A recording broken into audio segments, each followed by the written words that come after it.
네 가지 관계를 맺고 살아가거든요. 네 가지 관계. 첫째는 사람과 사람, 두 번째는 사람과 자연세계, 돈, 물질, 사람과 돈. 세 번째는 하나님과 사람. 우리가 하나님 봐도 앞설 수 없으니까 위에 두 번은 사람 했지만 세 번째는 하나님이라고 먼저 썼어요. 제 신앙 고백이에요. 하나님과 사람 관계. 네 번째는 마귀보다는 우리가 앞에 하죠. 사람과 마귀. 이런 관계를 맺고 살아요. 근데 사람과 사람, 사람과 물질의 관계는 밀접한 관계가 또 있고, 하나님과 사람, 사람과 마귀의 관계가 또 두 개가 밀접한 관계가 있습니다. 성경에서 말씀하고 있는 바른 관계를 맺는 것은 사람과 사람의 관계는 사랑으로 묶여야 된다는 거예요. 사랑하기예요. 한번 따라해 볼까요? 사랑하기. 크게 사랑하기. 사랑이란 낱말에 대해서 그냥 이렇게 별로 감흥이 없으신가 봐요. 사람과 사람의 관계는 사랑하기. 22장 마태복음 22장 39절 둘째도 그와 같으니 내 이웃을 내 자신과 같이 사랑하라 하셨어요. 사랑과 사랑의 관계를 맺어가시기를 주의 이름으로 축복합니다. 그럼 사랑과 물질은요, 이용하는 거예요.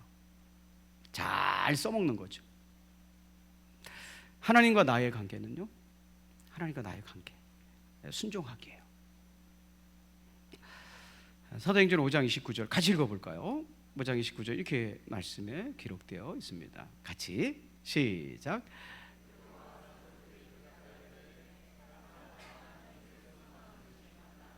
여러분, 하나님께 순종하는 것은 마땅하다 그랬어요. 하나님과 나의 관계의 마땅한 관계는 순종하기죠. 나와 마귀의 관계는, 나는 마귀와, 이 세상의 마귀와 어떻게 관계를 맺을 것인가 맞서 싸우는 거죠. 베드로전서 5장 8절부터 9절 근신하라 깨어라 너희 대적 마귀가 우리 대적이라고 소개합니다. 너희 대적 마귀가 우는 사자같이 두루 삼키며 삼킬 자를 찾나니 너희는 믿음을 굳건하게 하여 그를 대적하라. 그래서 세 번역에는 믿음에 굳게 서서 악마를 맞서 싸우십시오. 한번 따라해 볼까요? 둘 중 하나. 다시 한번 둘 중 하나. 제가 이런 관계를 여러분에게 설명하는 이유는 둘 중에 하나예요. 여러분, 물질을 사람보다 더 아끼고 중요하게 생각하는 사람은 사람을 이용한다는 거예요. 자, 그 장면을 하나님 말씀에서 찾아서 읽어드릴게요.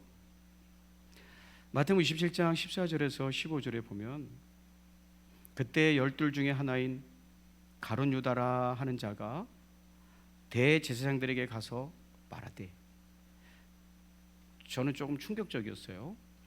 내가 예수를 너희에게 넘겨주리니 얼마를 주려느냐 하니 그들이 은 30을 달아주거늘.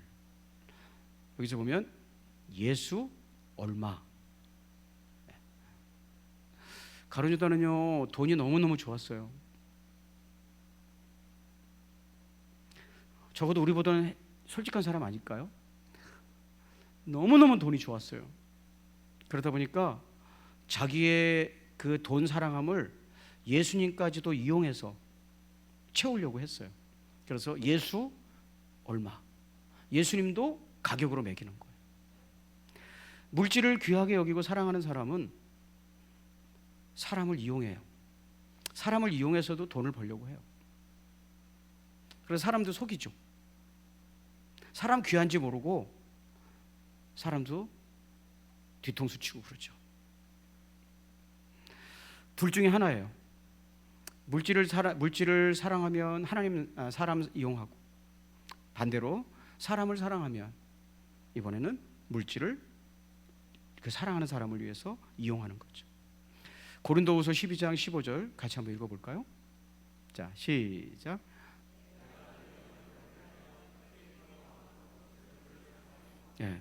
내가 너희 영혼들을 기뻐하니까 재물을 사용한대요.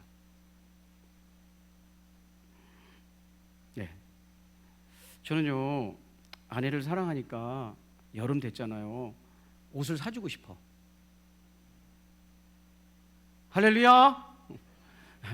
그냥 해가 바뀌면 옷 사줘야 돼요, 이런 법이 없는데도 사랑하니까 아내가 좋으니까 옷을 사주고 싶어. 근데 여러분, 그냥 사주고 싶다고요. 저는 돈이 하나도 없어요. 제 아내가 결제하니까 저는 아무 부담 없이 그냥 사주고 싶다고. 그래서 뭐 끝. 예. 예. 여러분, 사람을 사랑하면요, 이렇게 돈이라도 털어서 뭐라도 해주고 싶고 이렇게 해주고 싶은 거예요. 그래서 사람을 사랑하는 사람은 돈을 이용하는 거죠. 네.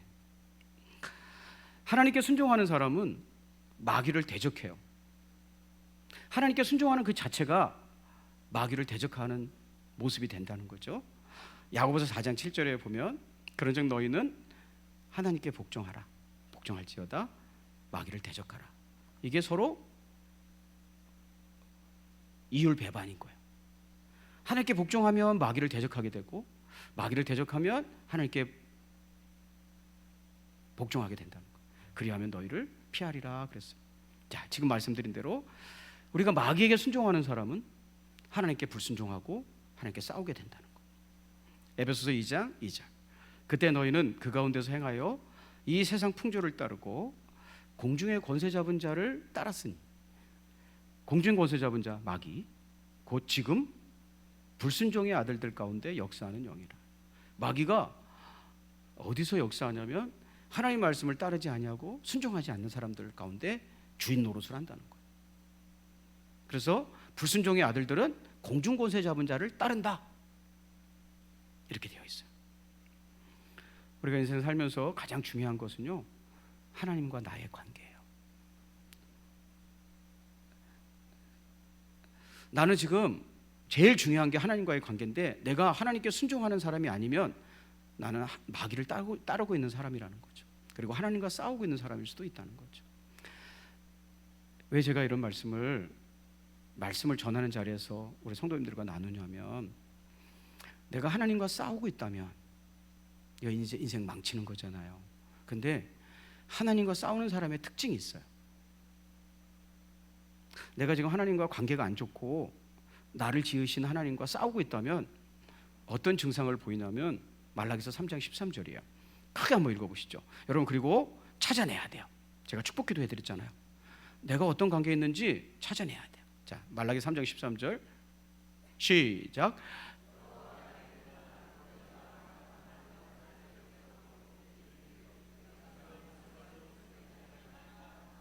아멘. 자, 하나님을 대적하는 사람들이 하나님께서 야, 너희들은 왜 나랑 싸우려고 그래? 라고 말씀하셨더니, 나랑 싸우려고 그러니? 라고 말씀하셨더니 눈을 동그랗게 뜨고, 언제 우리가 하나님하고 싸웠어요? 이랬다는 거예요. 언제? 우리는 한 번도 하나님하고 싸운 적 없어요. 우리가 감히 하나님하고 싸우려고 하다니요, 이랬다는 거예요. 그러니까 하나님과 싸우는 사람들의 특징은 내가 지금 하나님과 싸우고 있다는 걸 몰라요. 그러니까 하나님하고 나는 원수라는 걸 몰라요. 자, 여러분에게 여쭤볼게요. 여러분하고 하나님은 어떤 관계십니까? 모르면 몰라요, 잘 모르겠어요. 그러면 나는 하나님하고 원수로 살고 있다는 거예요. 왜 이렇게 이런 현상이 일어나냐? 왜 모르냐? 자, 데살로니가후서 2장 9절부터 10절이에요.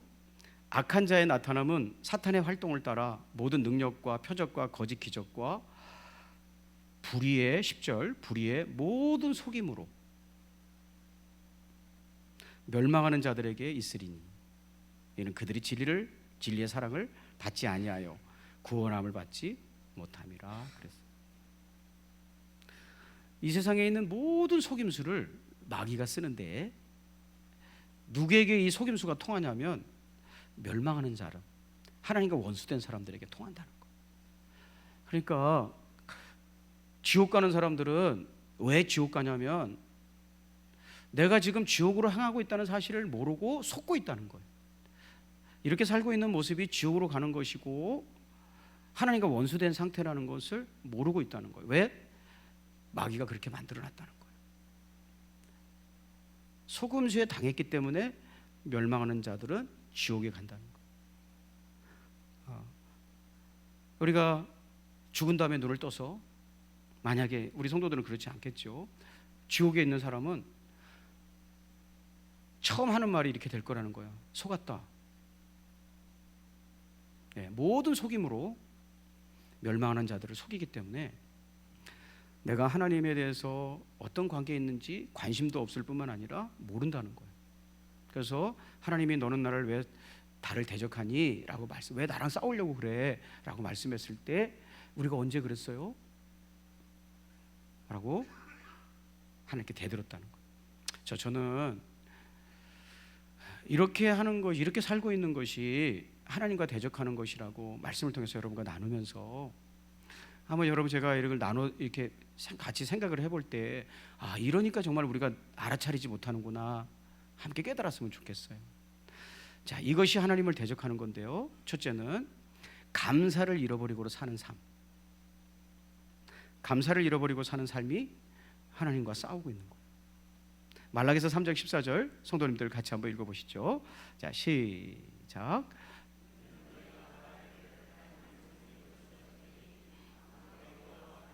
그 명령을 지키며 슬프게 행하는 것이 무엇이 유익하리요? 그랬어요. 이 사람들이 이렇게 평소에 말하고 산다는 거예요. 하나님 섬기는 거 헛되니, 헛되다는 말은 샤웨인데요, 공허하다, 허무하다 이런 뜻이에요. 다 부질없는 짓이다 이렇게 얘기했대요. 그 사람들이 하나님 믿는 거 다 부질없는 짓이요. 그러면서 그 하나님을 뭐라고 불렀냐면 만군의 여호와라고 불렀대요. 만군의 여호와. 여러분, 만군의 여호와는요, 전능하신 하나님이란 뜻이에요. 이스라엘 백성들이 전능하신 하나님이라고 부를 때는 내가 할 수 없는 일, 나에게는 불가능한 일, 이런 일들을 하나님은 하실 수 있어요 라는 삶의 현장에서 나오는 고백이거든요. 하나님은 하실 수 있다. 그게 전능하신 하나님이에요. The Lord Almighty. 근데 하나님 모든 것을 할 수 있는 하나님이죠 라고 말하면서 내 인생에는 아무짝에 쓸모없다라고 말하는 거는, 두 단말이 붙어있는 거는 하나님 조롱하는 거예요. 비꼬는 거예요. 하나님 다 할 수 있는 전능하시다며요. 근데 왜 내 인생은 이 모양 이 꼴이에요? 이렇게 얘기하고 있는 거예요. 원망하고 불평하는 거예요. 하나님 믿어도 다 소용없다고. 여러분, 우리 아까 여러분하고 감사라는 찬양을 그래서 불러봤거든요.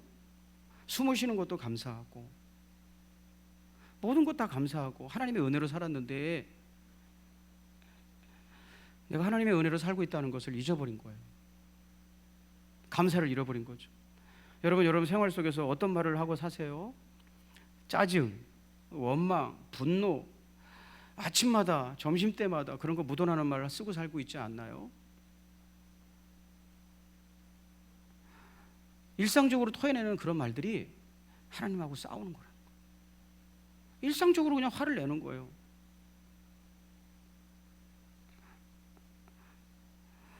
사랑하는 여러분, 그래서 우리가 나는 하나님을 대적하는 게 아니라 그냥 사는 게 힘들고 짜증나서 그래 라고 하고 있는데 이걸 누가 하나님 대적한다고 찾아낼 수 있겠냐고요. 그냥 나는 그냥 그래, 힘들어서 그래. 그런데 그게 하나님을 대적하는 거예요.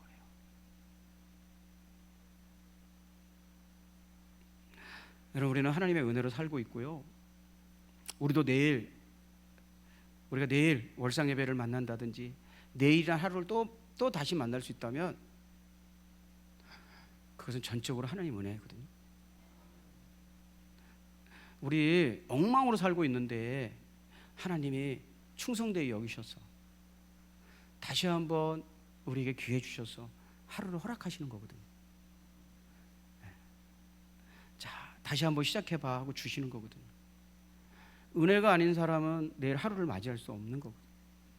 그런데 그 주신 축복의 날을 원망하고 불평하고 말 속에서 짜증을 묻어내고 그렇게 산다면 그것은 하나님을 모독하고 대항하는 거예요.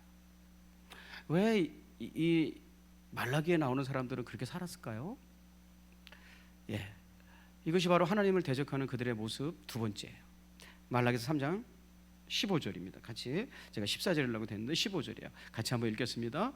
자, 이 사람들은 왜 이렇게 원망하고 하나님을 조롱하고 살고 있었을까요? 자, 15절 시작. 지금 우리는 교만한 자가 복되다 하며 악을 행하는 자가 번성하며 하나님을 시험하는 자가 화를 면한다 함이라. 여러분, 교만한 자, 악을 행하는 자, 이것은 하나님이 그렇게 살면 안 돼라고 말씀하신 삶의 모습들이에요. 다시 말하면 세상 사람들이에요. 하나님 앞에 교만하고 악을 함부로 저지르면서 사는 거죠. 근데 그 사람들하고 내 삶을 비교하는 거예요. 그런데 내가 깨끗하게 사는 거 이런 거는 중요하지 않고 그 사람들이 돈을 더 잘 버는 거야. 형통하고 그러잖아요. 네. 번성하고 사업 번창하고, 그러니까 그 사람들하고 비교해가지고 돈을 비교하는 거죠. 그 사람들의 돈과 나의 돈을 비교해가지고 그 사람들이 더 번성한다고 생각하니까 하나님 믿는 거 다 헛되다라고 원망을 쏟아내고 있는 거예요. 여러분, 이렇게 다른 사람들하고 나의 삶을 되지도 않는 걸로 비교하면서 사는 삶이 하나님과 싸우는 거예요. 여러분, 사람은요, 비교를 하면 반드시 원망하게 되어 있어요. 성경에 그 이야기도 나와 있어요. 마태복음에 포도원의 비유라는 게 있어요. 천국은 포도원과 같다 하고 예수님이 해주신 마태복음 20장의 비유가 있어요. 주님이 천국은 이런 나라다, 한마디로 살려주는 나라래요. 포도원 주인이 밖에 나가보니까 아침에 사람들이 일거리가 없어서 멍하니 있더라는 거예요. 멍하니. 여러분, 이 멍하니 있다는 걸 요즘 사람들은 어떻게 얘기하죠? 멍 때린다고 그러죠. 네, 굉장히 폭력적인 나라가 됐어요. 멍하니 있는 거예요. 여러분, 이 사람들이요, 일자리가 없다는 것은 죽음을 얘기해요. 그날 벌어서 돈을 가져가야 먹고 사는 거잖아요. 멍하니 있는 거예요. 그래서 왜 이렇게 놀고 계세요? 와서 일하면 제가 당신의 일당을 드리겠소. 한 데나리온 드리겠소. 그래요. 그래가지고 이제 일 보다가 9시에 갔더니 또 있는 거야. 당신은 왜 이렇게 멍하고 있어? 그랬더니 나를 써주는 사람이 없어서. 이건 뭐냐면 나 죽어가고 있어요. 나는 이렇게 살다 죽어야 되나 봐요. 이런 뜻이에요. 그래서 그럼 당신도 와서 일하세요. 내가 죽지 않게 데나리온 드릴게요. 했다는 거예요. 그래서 5시에 6시에 일이 끝나는데 5시에 나갔는데 그때까지 이렇게 하고 있는 사람이 있다는 거예요. 그래서 당신은 왜 이 시간까지 이러고 있어? 그랬더니 여태까지 내가 밥도 먹고 기다리는데 나 써주는 사람이 없어서요. 그럼 빨리 와서 당신도 일하시오. 그랬다는 거예요. 주님이 다 살려주겠다고 약속했다는 거예요. 그게 데나리온이에요. 이해가 되시면 아멘. 나를 살게 하는 축복, 그게 데나리온이에요. 그거 받아가지고 가서 양식도 사고 옷도 사고, 이게 내 일당이거든요. 일당. 데나리온을 주겠다라는 것은 뭐냐면 내가 너를 살려주겠다 이런 뜻이고, 그에게는 은총이고 축복이에요. 그래서 하나님께서 그렇게 해줬대요. 근데 화가 났대. 왜 화가 났냐? 내가 너 살려줬는데 왜 화났어? 너 거기서 멍하니 죽어가고 있는데 내가 데려다가 포도원에서 일하고 살아갈 수 있는 일당을 줬는데, 축복 줬는데 왜 화가 났어? 마태복음 20장 21절부터 12절, 20장 11절부터 12절. 받은 후 한 데나리온을 받은 거예요. 축복받았다는 뜻이에요. 은총을 받았다는 뜻이에요. 이제 살아갈 힘을 받게 됐다는 거예요. 받은 후 집주인을 원망했다. 왜?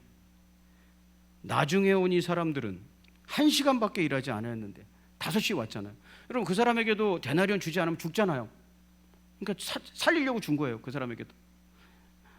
우리 모두는 하나님의 은총 때문에 구원받는다 이 말이에요. 그래서 줬다는 거예요. 그 사람에게도. 너도 가서 먹고 살아라 하고.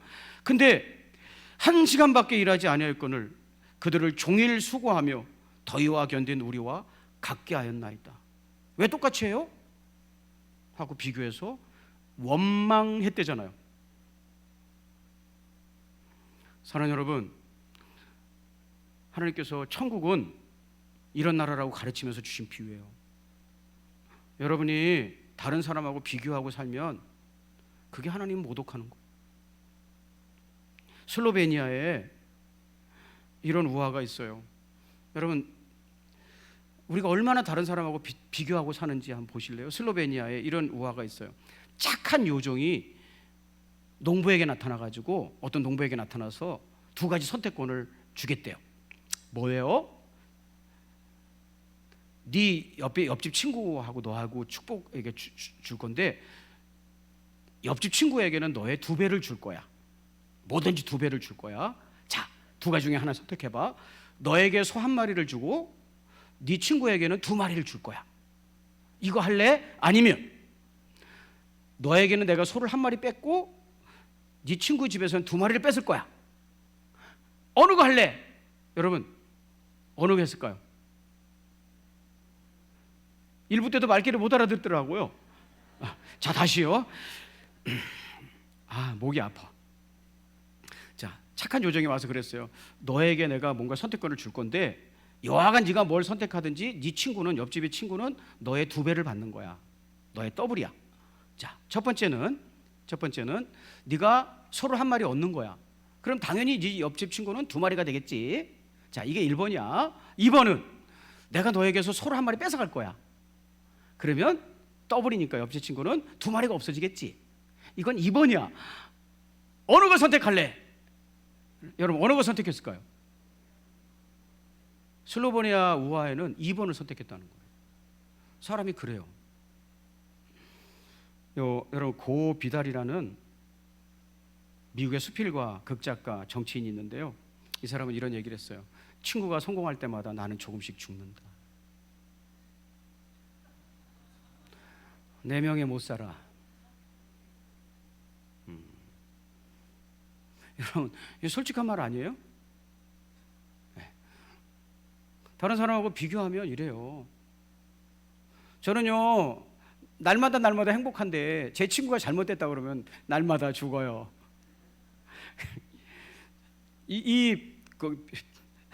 비달이라는 사람은 이런 말도 했어요. 성공하는 것만으로는 충분하지 않다. 다른 사람이 실패해야 된다.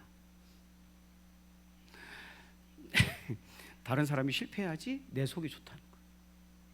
비오 고달의 명언이에요. 명언. 여러분, 비교하는 삶은요, 하나님을 모독하는 거예요. 하나님하고 싸우자고 덤비는 거예요. 하나님께서 여러분을 그렇게 만드신 이유가 있는 거예요. 이미 손대신 분들은 할 수 없고, 칼 좀 대지 말고 살아가야 돼. 그렇게 만드신 이유가 있어. 변형, 변조 이런 건 안 좋은 거예요. 그럼 이미 손댔는데요, 할 수 없어 이제. 그럼 어떻게 가서 되돌려놓으면 또 돈 들고 일도 복잡하니까. 그러니까 손대신 분은 할 수 없어. 여하간 제가 말씀드리고 싶은 것은, 지금 나를 이런 모습으로 여기에 살게 하신 것은 하나님의 은총이고 살아가야 될 이유가 있어서 살게 하시는 것이고 특별한 축복이라는 걸 기억하시고 다른 사람하고 비교하지 마세요. 과거의 여러분과 현재의 여러분을 비교하지 마세요. 옛날에는 이랬는데 여러분, 과거의 아내와 지금의 아내를 비교하지 말았으면 좋겠어요. 저게 사람이냐? 아내 밥 먹는 모습 보면서요. 저게 사람이냐? 돼지지. 결혼할 때는 막 날씬하고 그러더니 이런 거. 네. 여러분, 다른 것은 축복이에요. 다른 것을 통해서 하모니가 일어나고요, 다른 것을 통해서 더 강해지는 거거든요. 그러므로 하나님께서 나에게 허락하신 삶을 다른 사람에게 비교하고, 특별히 이 사람들은 뭘로 비교했어요? 그 사람들이 가진 돈. 우리는 하나님 섬기고 사는데 이것밖에 돈이 없는데 저 사람들은 번성해. 그래서 그걸 부러워해. 그 돈을 피우면서. 그런 걸로 비교한다는 거.